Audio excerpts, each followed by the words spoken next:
Narito ang iyong pang-araw-araw na horoscope para sa Virgo para sa araw ng March 1, 2026.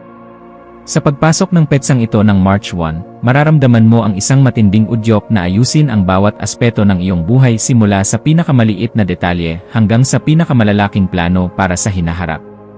Ang mga planeta sa araw na ito ay nagbibigay sa iyo ng isang pambihirang talas ng isip at mabusising mata upang makita ang mga pagkakamali na madalas ay hindi napapansin ng iba sa iyong paligid.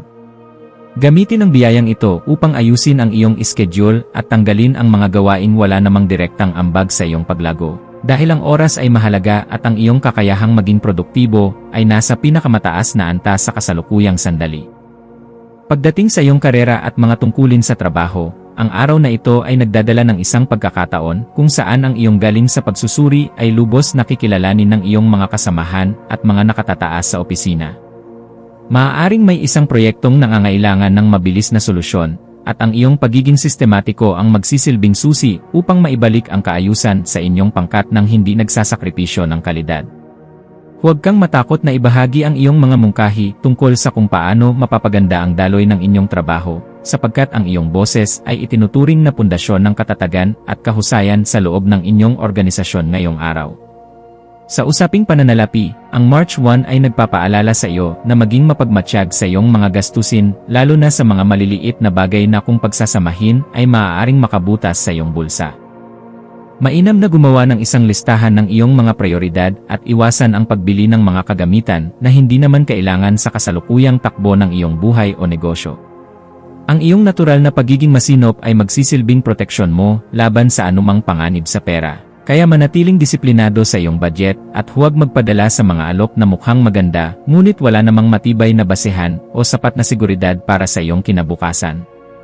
Ang aspeto ng pag-ibig at pakikipag-ugnayan ay nasa isang yugto ng malalim na komunikasyon kung saan ang iyong puso ay naghahangad ng isang relasyon na nakabatay sa pagtulong at pag-unawa sa pangangailangan ng bawat isa.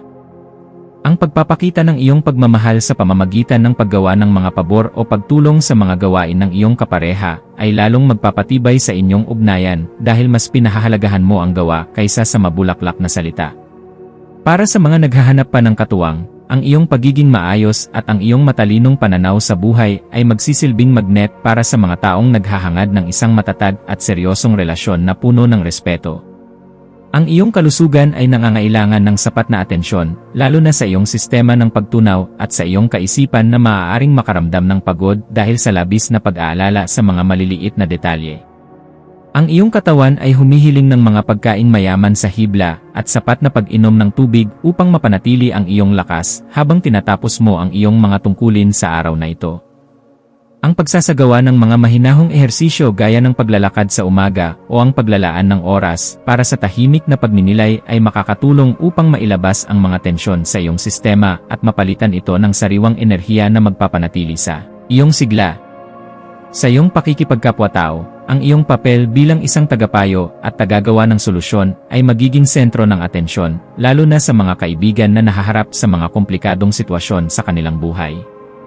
May isang tao na maaaring lumapit sa iyo upang humingi ng tulong tungkol sa kung paano mag-organisa ng isang mahalagang kaganapan, at ang iyong pagiging praktikal ay magsisilbing malaking tulong upang maging matagumpay ang kanilang plano.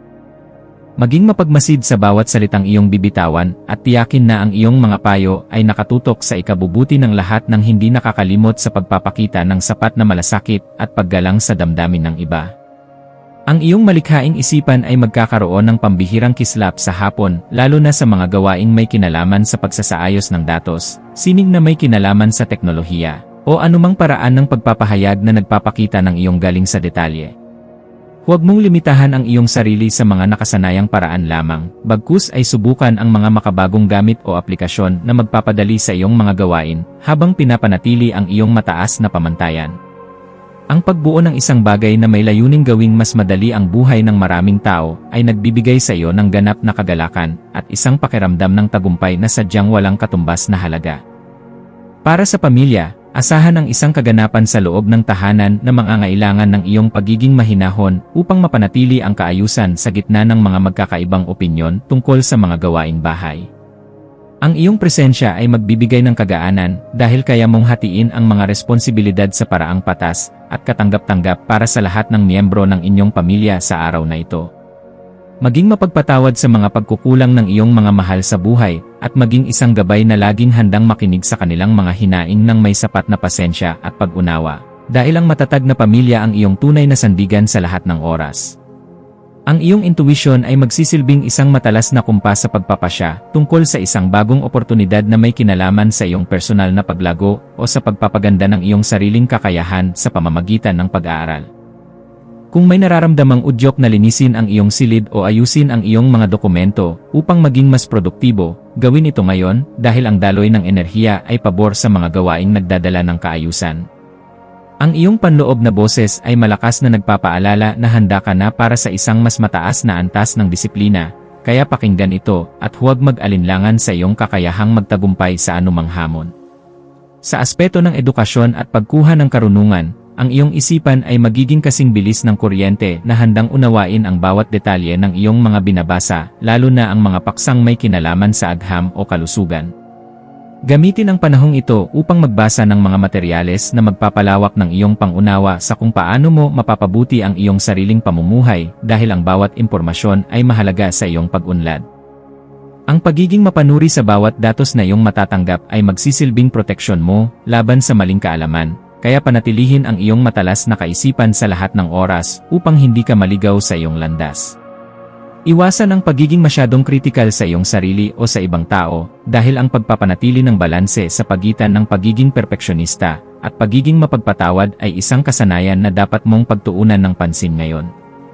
Ang labis na pagtutok sa mga pagkakamali ay maaaring magdulot ng hindi pagkakaunawaan, kaya mas mainam na magbigay ng nakabubuting puna na may halong pag-unawa upang mapanatili ang harmonya sa iyong mga ugnayan. Ang pagpili sa kung ano ang nakakabuti sa iyong pangmatagalang mithiin nang hindi nawawala ang iyong integridad ay magbibigay sa iyo ng mas mabilis na resulta at mas malalim na kagalakan sa iyong puso sa bawat sandali. Ang iyong espiritual na aspeto ay nangangailangan din ng pagkalinga sa pamamagitan ng paghahanap ng sandali ng katahimikan sa gitna ng iyong abalang schedule upang muling makakonekta sa iyong panloob na gabay. Ang pagninilay-nilay tungkol sa iyong mga tunay na hangarin ay magbibigay sa iyo ng sagot kung bakit kailangan mong magpatuloy sa kabila ng mga pagsubok na ibinibigay sa iyo ng buhay sa bawat hakbang. Ang pagpapasalamat sa bawat biyaya, gaano man ito kaliit sa iyong paningin, ay magbubukas ng pinto para sa mas marami pang pagkakataon, kaya panatilihin ang iyong marangal na puso at ang iyong pagiging mapagpakumbaba sa lahat ng oras. Maging mapagmasid sa mga dokumento, email, o mga mensaheng iyong matatanggap ngayong hapon, at siguraduhin na naintindihan mo ang bawat letra bago ka magbigay ng iyong pagsang-ayon upang maiwasan ang anumang aberya. Ang paghingi ng linaw sa mga bagay na tila malabo ay isang matalinong hakbang na dapat mong gawin upang maprotektahan ang iyong mga interes at ang iyong pinaghirapan sa loob ng mahabang panahon.